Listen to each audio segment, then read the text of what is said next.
the threats are accumulating. We are now facing the prospect of destruction of organized human life on Earth from environmental destruction, and not in the remote future. This is absolutely the most dangerous moment that we're facing. We simply have got almost everything wrong.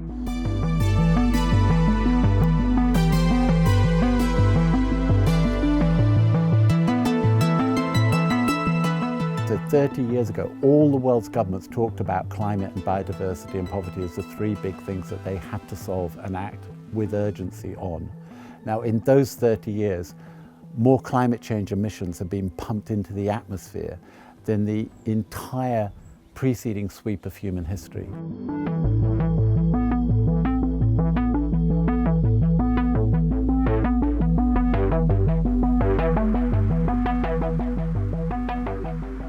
The IPCC warned that we must begin immediately to start reducing fossil fuel use, and we must systematically do that every year till we stop using them completely. If not, we'll pass irreversible tipping points. We have not begun to exploit the full potential of renewable energy. We've done very little about energy efficiency. Really, we do have the ability and the intelligence to design a system that could be powered 100% by renewables. And I think that's where our effort should really go into doing that.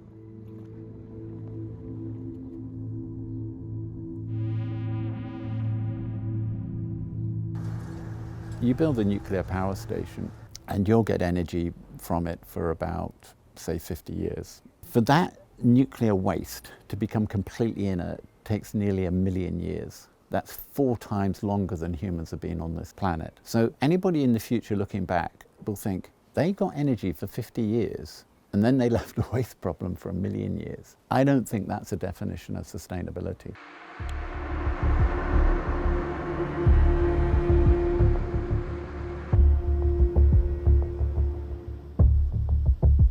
We have to get away from means of food production which require a massive environmental cost. Pasture covers 28% of the world's area. That's more than twice as much as all the crops on Earth. All that land could otherwise be supporting forests and wetlands and other rich ecosystems. And yet animals which survive purely on grazing produce only 1% of our protein. And everywhere we see the factory farming of livestock, we see dead rivers. So that's not an answer either. The other end of the chain, we see a massive production of grain to feed those livestock. We now see roughly half the world's calories grown by farmers going into the mouths of livestock, which is a tremendously inefficient way of using grain. We're spending between $500 and $600 billion a year in farm subsidies worldwide.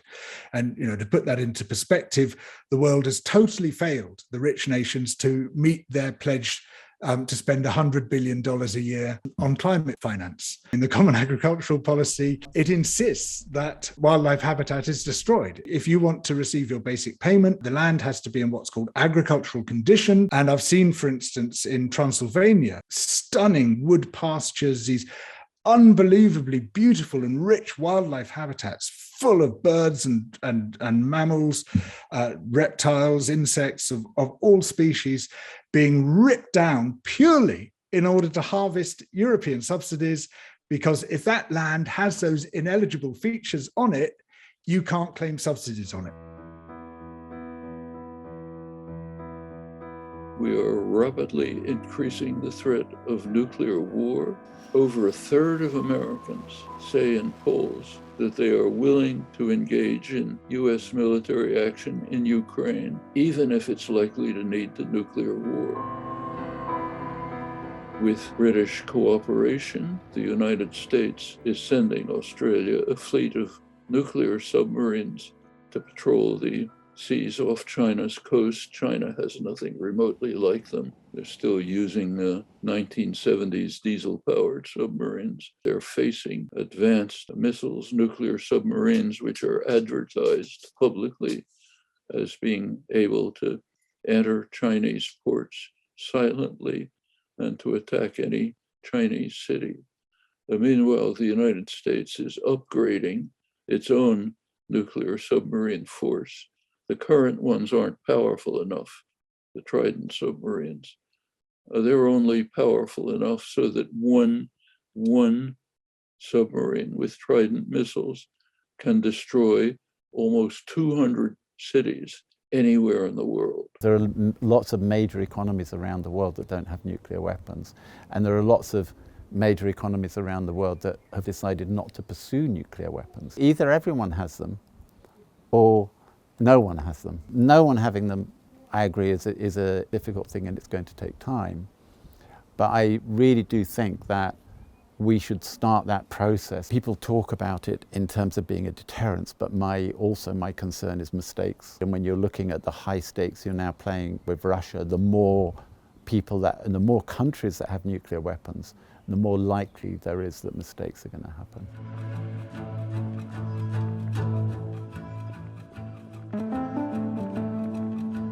What do you need to do to solve this problem? One is you need renewable energy. The other is you need a more plant-based diet. Those are the two things that is, at its core, are destroying this planet, right? Now, both of which are completely feasible. I feel that, sort of like the cavalry, just in the nick of time, the necessary technology has come along, which is precision fermentation, growing microbes in vats and using them directly to produce protein and fat. If we could have a distributed economy producing these fats and proteins from microbes with a very low environmental impact, we could also have a far more just food economy than we have at the moment, because you can produce them anywhere. Many of the poorest nations on earth could be producing their own fat and protein without having to go through the global food chain. What gives me hope? A lot of young people. In England, Extinction Rebellion, young people really dedicated to trying to put an end to the catastrophe, willing to take serious actions. Civil disobedience, not a joke. It's not pleasant to be maced, arrested, thrown in jail, beaten, but they're willing to undertake it to try to stop this mad race to catastrophe. And part of the problem is the money. It simply doesn't pay to do it right. I want the money to be repurposed and farmers paid to restore the land. And farmers will be happy to change if the money is right. That's the sort of story we get repeatedly from history. Because if we do get this right and we do transfer our means of producing much of our food away from not just animal agriculture, but also from soya, from palm oil, from many other damaging forms of food production, then we could stand a much greater chance of preventing both climate and ecological breakdown than we stand at the moment.